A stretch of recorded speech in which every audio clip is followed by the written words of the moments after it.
السلام علیکم ورحمۃ اللہ۔ ایک دفعہ رسول اللہ صلی اللہ علیہ وسلم نے شعبان کے آخری دنوں میں صحابہ کرام سے ایک جامع خطبہ ارشاد فرمایا، جس کے شروع میں ارشاد فرمایا، یا ایھا الناس قد اظلکم شہر عظیم، لوگو ایک بابرکت ماہ عظیم تم پر سایہ فگن ہوا ہے۔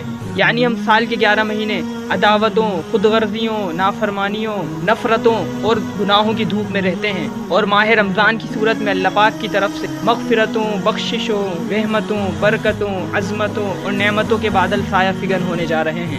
گویا کہ اللہ پاک نے گنہگاروں، فاسقوں، فاجروں، بے نمازیوں اور دین سے دور اور ہر شخص کے لیے توبہ کے، مغفرتوں کے اور جنت کے دروازے کھول دیے ہیں۔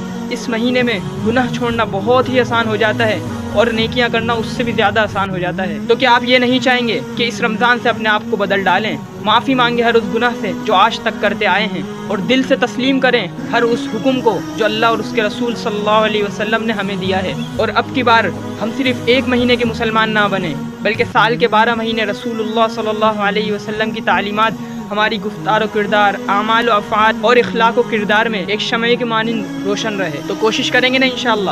اللہ پاک ہم سب کو عمل کی توفیق عطا فرمائے، آمین۔ السلام علیکم۔